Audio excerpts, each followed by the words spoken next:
Bharatiya Janata party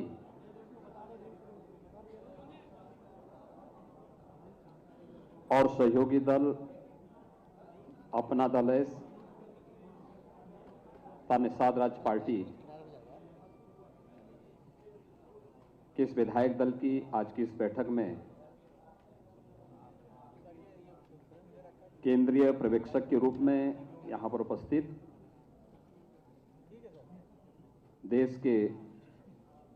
यशस्वी गृह और सहकारिता मंत्री माननीय श्री अमित शाह जी,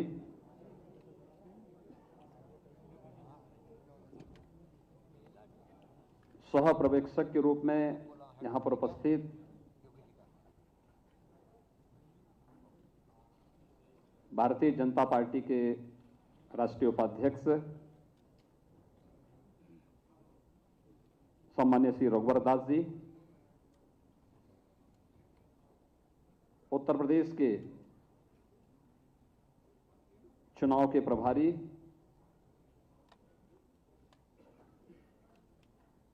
केंद्रीय शिक्षा मंत्री माननीय श्री धर्मेंद्र प्रधान जी, उत्तर प्रदेश के संगठन के प्रभारी पूर्व केंद्रीय मंत्री माननीय राधा मोहन सिंह जी, भारतीय जनता पार्टी के प्रदेश के अध्यक्ष माननीय श्री स्वतंत्र देव सिंह जी, अपना दल एस के राष्ट्रीय अध्यक्ष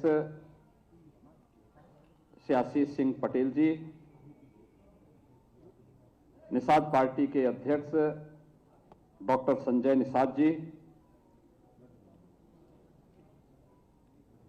मेरे वरिष्ठ सहयोगी के रूप में जिन्होंने 5 वर्षों तक निरंतर प्रदेश में सुरक्षा सुशासन की स्थापना करने में अपना योगदान दिया, श्री केशव प्रसाद मौर्य जी, डॉक्टर दिनेश शर्मा जी, प्रदेश संगठन के महामंत्री श्री सुनील बंसल जी, सभी सम्मानित नवनिर्वाचित विधायकगण, विधान परिषद के सभी माननीय सदस्यगण, भारतीय जनता पार्टी के अन्य सम्मानित पदाधिकारी और उपस्थित भाइयों बहनों, मैं सबसे पहले आदरणीय प्रधानमंत्री जी का, अपने केंद्रीय पर्यवेक्षक माननीय गृह मंत्री जी का, सह पर्यवेक्षक और पूरी पार्टी का हृदय से आभार व्यक्त करता हूं कि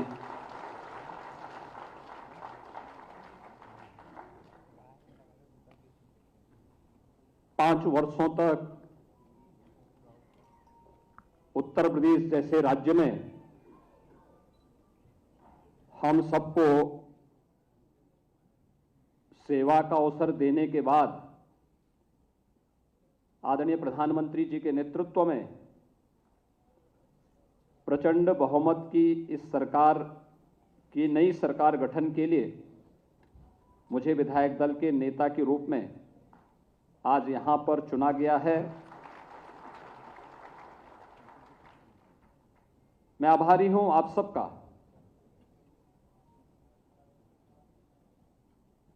इस प्रस्ताव का यहां पर जो प्रस्ताव प्रस्तुत किया माननीय श्री सुरेश खन्ना जी,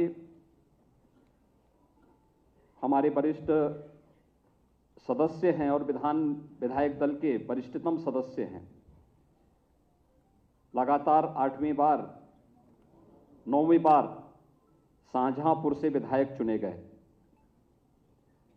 और माननीय सुरेश खन्ना जी के प्रस्ताव पर श्री सूर्य प्रताप शाही जी ने, श्रीमती बेबी रानी मौर्य जी ने, श्री राम नरेश अग्निहोत्री जी ने, श्री सुशील साक्य जी ने, श्री नंद गोपाल गुप्ता नंदी जी ने इस प्रस्ताव का अनुमोदन करने के साथ ही आप सब ने सर्वानुमति से इस प्रस्ताव को अपना समर्थन दिया है। मैं इसके लिए आप सबका हृदय से आभार व्यक्त करता हूं। भाइयों बहनों, उत्तर प्रदेश के इतिहास में यह पहली बार हुआ है कि कोई मुख्यमंत्री 5 वर्ष तक कार्य करे और फिर वह पार्टी द्वारा सत्ता में आ जाए। अगर आप लगातार पहले आम चुनाव से लेकर के अब तक देखेंगे तो पहली बार हुआ है और यह संभव हुआ है कि आदरणीय प्रधानमंत्री जी का मार्गदर्शन और उनका यशस्वी नेतृत्व, माननीय गृह मंत्री जी जब उत्तर प्रदेश के प्रभारी थे, उन्होंने उस समय संगठन की जो एक मजबूत नींव प्रदेश में रखी, राष्ट्रीय अध्यक्ष के रूप में उनके व्यापक दौरे और 2014 में केंद्र में आदरणीय प्रधानमंत्री जी के नेतृत्व में केंद्र सरकार के द्वारा सुशासन के लिए, गरीब कल्याण के लिए जो भी कार्यक्रम प्रारंभ हुए, 2017 में विधानसभा चुनाव के पहले लोक कल्याण संकल्प पत्र के माध्यम से एक एक योजना को उत्तर प्रदेश की जनता जनार्दन की सेवा के लिए समर्पित करने के जिस भाव के साथ यह अभियान प्रारंभ हुआ, सरकार और संगठन का बेहतर समन्वय, एक एक अभियान के साथ मिलकर के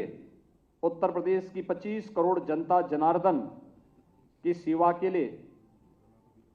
जो सुरक्षा का बेहतर माहौल, प्रदेश में गरीब कल्याणकारी योजनाओं को बिना भेदभाव के प्रत्येक तबके तक पहुंचाने का कार्य जिस प्रतिबद्धता के साथ हुआ है, जनता जनार्दन ने उसका सुपरिणाम 2022 के इस विधानसभा चुनाव में भी तमाम दुष्प्रचार के बावजूद भारतीय जनता पार्टी और सहयोगी दलों को प्रचंड बहुमत की सरकार के रूप में आज हम सबके सामने प्रस्तुत किया है। जो मुझ पर विश्वास किया है पार्टी ने 2017 में, तब तो मैं विधायक भी नहीं था, एक सामान्य सांसद था, मेरे पास कोई प्रशासनिक अनुभव नहीं था, मैं शासन के किसी भी दायित्व का तब तक निर्वहन नहीं किया था,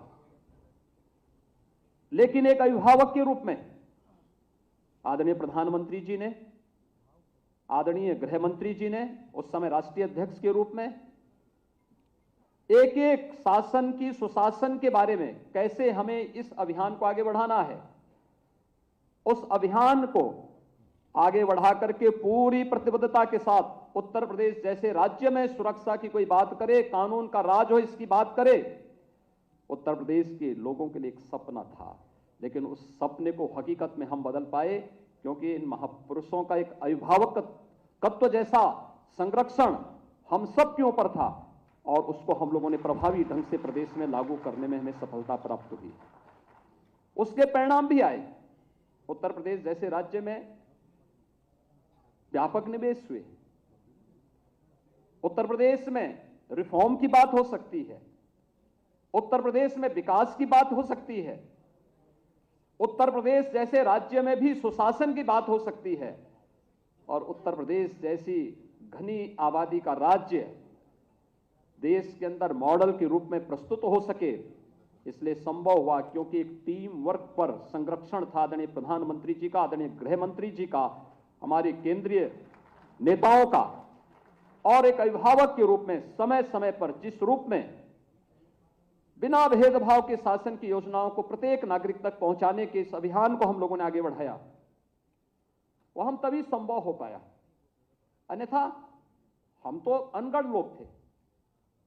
कोई भी जानकारी नहीं थी। एक सांसद के रूप में हर व्यक्ति जान सकता है, एक सांसद अपनी बात को रखता है, संसद में रख सकता है, लेकिन शासकीय कार्य कैसे संपादित होने हैं, प्रशासन की व्यवस्था का संचालन कैसे होना है, बिना भेदभाव के शासन की योजनाओं को जब हम एक सांसद के रूप में रहते तो अपने संसदीय क्षेत्र तक सीमित रहते हैं, लेकिन जब एक उत्तर प्रदेश जैसे राज्य के मुख्यमंत्री के रूप में हमें कार्य करना हो तो उस समय अपनी भूमिका का निर्वहन किस रूप में करना है, यह एक बड़ी जिम्मेदारी होती है। और उस जिम्मेदारी का निर्वहन किस रूप में किया जाना चाहिए, यह एक एक बात को समय समय पर जिस प्रभावी ढंग से लागू करने में हमें मदद मिली, आज उसका परिणाम है कि उत्तर प्रदेश कई क्षेत्रों में 2017 के पहले जिस उत्तर प्रदेश को केंद्रीय योजनाओं को लागू करने में या स्वयं की कोई योजना तो होती नहीं थी, लेकिन केंद्रीय योजनाओं को भी लागू करने में जिसकी भूमिका सबसे पीछे होती थी, जिसके कारण केंद्रीय योजनाएं देश के अंदर कहीं ना कहीं उनके मार्ग में उत्तर प्रदेश एक बैरियर दिखाई देता था, आज उत्तर प्रदेश अग्रणी राज्य के रूप में है उन योजनाओं को लागू करने में। और इसका परिणाम है कि पूरे देश के अंदर न केवल केंद्रीय योजनाएं सफलतापूर्वक आगे बढ़ रही हैं, बल्कि उत्तर प्रदेश की जनता जनार्दन को इसका लाभ भी प्राप्त होता हुआ दिखाई दिया। लोगों को पहली बार लगा कि गरीब का घर भी बन सकता है, पहली बार लगा कि पैसा सीधे गरीब के खाते में जा सकता है, पहली बार लगा कि उत्तर प्रदेश जैसे राज्य में पर्व और त्योहार शांतिपूर्ण तरीके से मनाए जा सकते हैं, पहली बार लगा उत्तर प्रदेश दंगा मुक्त राज्य बन सकता है, और पहली बार लगा है कि एक गरीब को भी फ्री में उत्तर प्रदेश के अंदर राशन प्राप्त हो सकता है। कोरोना कालखंड में 15 करोड़ लोगों को महीने में 2 बार राशन मिलना, केंद्र शासन की ओर से भी और राज्य शासन की ओर से भी एक सपना था, क्योंकि यहां पर तो खाद्यान्न घोटाला हुआ करते थे। लेकिन आज प्रत्येक नागरिक को तकनीक का उपयोग करके, जिस तकनीक के लिए प्रधानमंत्री जी का बार बार जोर रहता था, आज उस गरीब को इस योजना का लाभ प्राप्त हुआ है। और हमने देखा इस पूरे चुनाव में सचमुच जनता भले ही प्रतिक्रिया व्यक्त न करती हो, लेकिन वक्त आने पर उसका जवाब जरूर देती है। और इस चुनाव में भारतीय जनता पार्टी को तमाम दुष्प्रचार के बाद विपक्ष और जितने भी ऐसे लोग थे देश और दुनिया में जो भारत की सुरक्षा, भारत की संप्रभुता या फिर भारत के हित के संवर्धन में सदैव आड़े बनते हैं, वे सब किसी न किसी रूप में इस चुनाव को प्रभावित करने की दृष्टि से उत्तर प्रदेश में हस्तक्षेप करने की मुद्रा में थे। लेकिन आदरणीय प्रधानमंत्री जी के प्रति अटूट विश्वास, सबका साथ, सबका विकास, सबका विश्वास और सबका प्रयास का जो ये मूल मंत्र है, इस मूल मंत्र ने अपना असर दिखाया और जनता जनार्दन ने कहा कि नहीं, हम अब वंशवाद की राजनीति में नहीं, हम अब जातिवाद और उन संकीर्ण राजनीतिक दायरों से ऊपर उठ करके राष्ट्रवाद, विकास और सुशासन के लिए अपना समर्थन देंगे। और जनता जनार्दन ने आपने देखा होगा गांव गांव में गरीब की झोपड़ी से लेकर के एक सामान्य इंसान, माताएं बहनें हो, बेटियां हो या युवा या अन्नदाता किसान, सबने भारतीय जनता पार्टी को मुक्त कंठ से, खुले हृदय से समर्थन देकर के सारे के सारे उन दुष्प्रचारों को दरकिनार करते हुए केवल और केवल एक विश्वास के साथ कि मोदी है तो मुमकिन है, और इस भाव के साथ जनता जनार्दन ने अपना समर्थन भारतीय जनता पार्टी और सहयोगी दल को दिया। और जिसका परिणाम है कि 2/3 से अधिक समर्थन लेकर के भारतीय जनता पार्टी एक बार फिर से अपने सहयोगी दल के साथ आज फिर से सरकार बनाने की ओर अग्रसर है। भाइयों बहनों, यह एक बड़ी जिम्मेदारी भी है। सत्ता प्राप्त करना एक प्रतिष्ठा का विषय नहीं, हम सब की परीक्षा के दौर से आगे बढ़ने के लिए भी हमें सतर्क रहने के लिए प्रेरित करता है। यह परीक्षा हम जनता जनार्दन की अदालत में कितने अपने आप को खरा उतार